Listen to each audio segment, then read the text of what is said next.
Olá, aqui é o missionário Tadeu e vamos a mais uma entrevista. Qual é o certo? Servir primeiro o pão ou o vinho na Santa Ceia? É padrão em qualquer bom restaurante, em todo o planeta, em todas as épocas, desde Adão e Eva, servir primeiro o vinho, depois o pão, servir primeiro a bebida, enquanto a comida é preparada. Se tem alguém que faz tudo em ordem e decência, esse alguém é Jesus. Ele, na Santa Ceia realizada com os discípulos, antes da sua morte, serviu primeiro o vinho e depois o pão. Veja em Lucas capítulos 22, versos 17 e 18, o que ele diz. Ele tomou um cálice de vinho e depois que deu graças disse: Tomem isto e dividam entre vocês, porque vos digo que já não beberei do fruto da vide até que venha o reino de Deus. Muito bem, aqui neste verso 17, Jesus faz a introdução da Santa Ceia, ordenando que eles bebam e dividam entre todos os participantes. Este é o primeiro ato, beber, e ordenar aos irmãos que bebam e dividam entre si. Depois de beberem e dividirem entre eles o vinho, Jesus serve o pão, no verso 19. Leia, por favor. E tomando um pão, havendo dado graças, o partiu e o serviu aos discípulos, recomendando: Isto é o meu corpo oferecido em favor de vós. Fazei isto em memória de mim. Aqui Jesus realiza o segundo ato. Pega um pão asmo, que não era pequeno, divide em pedaços, ou quebra em pedaços, porque o pão asmo ele geralmente é mais duro, e serve aos participantes, providenciando a explicação, recomendando que aquele pão sem fermento era o corpo do Cordeiro oferecido por causa dos pecados, dos nossos pecados. Mas o que acontece no verso 20? Jesus pega o cálice novamente? Ele bebe vinho novamente? Sim, isso mesmo. Este é o terceiro ato da ceia. Leia e veja o que ele diz. Da mesma maneira, depois de cear, pegou o cálice, explicando: Este cálice significa a nova aliança do meu sangue, derramada em vosso benefício. Muito bem. Aqui é o terceiro ato que diz, depois de cear. Isso significa que eles já haviam bebido e comido, à semelhança do que diz em 1 Coríntios 11, 25. Semelhantemente, também, depois de cear, tomou o cálice, dizendo: Este cálice é o novo pacto no meu sangue. Fazei isto todas as vezes que o beberdes, em memória de mim. A intenção de Jesus aqui era explicar, como fez com o pão no segundo ato, que aquele cálice era a nova aliança no sangue do real Cordeiro derramado por nós. É por isso que, neste terceiro ato, tinha que pegar o cálice e levantar a taça. A compra das almas é feita com aquela moeda espiritual que é o sangue, a mais valiosa moeda de troca no mundo espiritual para comprar e vender é o sangue. Tem também suor, lágrimas. Mas em Mateus 26, 26, dá a entender que ele comeu primeiro o pão, depois o vinho. Jamais. Leia para nós, por favor. Enquanto comiam, Jesus pegou um pão, deu graças, quebrou-o e deu aos seus discípulos, recomendando: Tomai, comei, isto é meu corpo. A expressão enquanto comiam é durante a refeição, que é o segundo ato. Já servido o vinho do primeiro ato, como diz, pegando o cálice, deu graças e disse: Tomai este cálice e distribuiu entre vós. Por isso vos digo, já não tornarei a beber do fruto da videira até que venha o reino de Deus. Lucas 22, 17 e 18.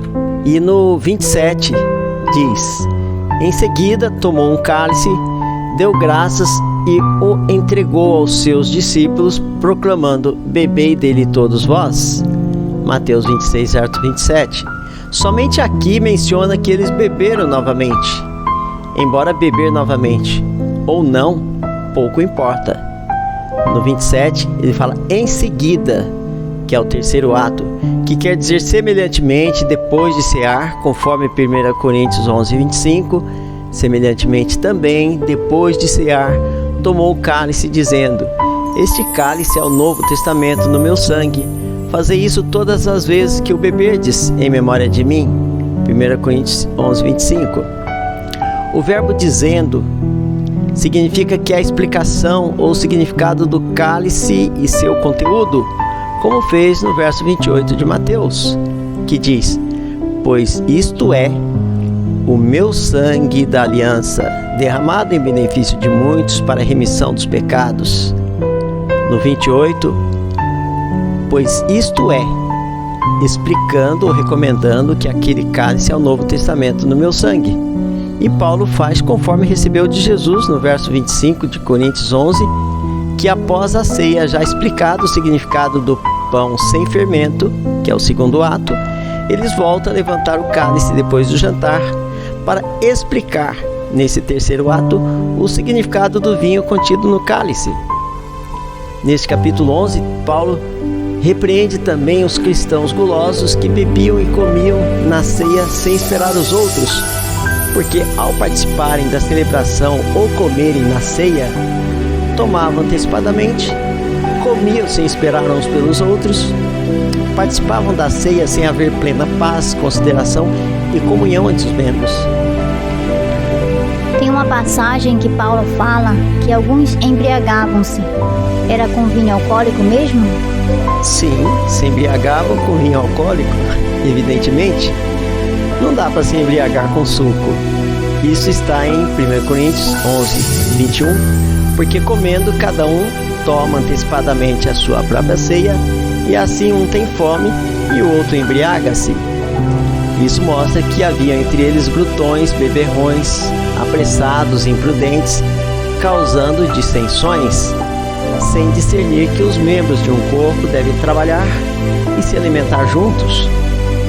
Ainda em Coríntios 11, Paulo faz 4 perguntas no verso 22, na Nova Tradução da Linguagem de hoje, que diz: Por acaso vocês não têm as suas próprias casas onde podem comer e beber?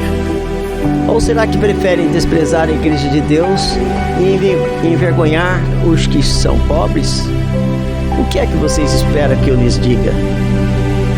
Querem que os elogie? É claro que não vou elogiá-los. Ou seja, se querem um jantar para beber e comer até ficarem fastiados, que jantem em casa, antes da ceia ou depois da ceia. Na ceia precisa ter compostura, etiqueta, ordem, decência, temperança, domínio próprio, paz e amor entre os santos, esperando uns pelos outros. Dividam igualmente os elementos, pão e vinho aos membros. Discernir o corpo do Senhor é tratar todos igualmente, sem acepção, sem panelinhas ou preferências. Caso contrário, este ajuntamento é para condenação. Podemos beber vinho em nossas refeições? Não é pecado beber vinho? Nunca foi pecado beber vinho, nem para o corpo, nem para a alma. Sim, com toda certeza. Podemos e às vezes devemos beber vinho em nossas refeições. O vinho é a bebida mais antiga da humanidade. A palavra vinho aparece mais de 240 vezes na Bíblia. Em uma delas, Jesus transforma em torno de 600 litros de água em vinho. E vinho de excelente qualidade. Será que ele bebeu? Se bebeu, será que ele pecou por isso?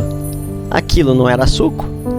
Além de não existir suco de excelente qualidade, para fazer suco não precisa de poderes sobrenaturais.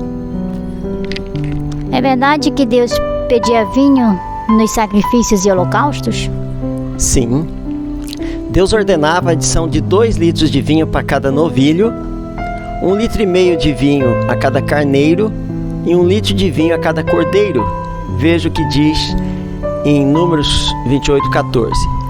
A oferta de vinho é assim: 2 litros de vinho para cada novilho, 1,5 litro de vinho em cada carneiro e 1 litro para cada cordeiro. Preparai uma oferta de cereal de 2 jarros da melhor farinha com 1 litro de azeite e 1 litro de vinho, como oferta derramada, que oferecerás em aroma agradável a Yahvé. Em Números 15, verso 5, para cada cordeiro do holocausto ou do sacrifício, preparai 1 litro de vinho para libação, como oferta queimada. E em Números 28, 7, junto com cada carneirinho será oferecido 1 litro de vinho.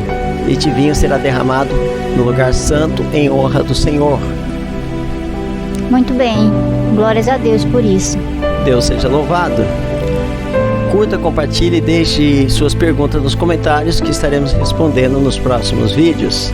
Nosso canal é Mistérios Divinos. Deus vos abençoe. Amém.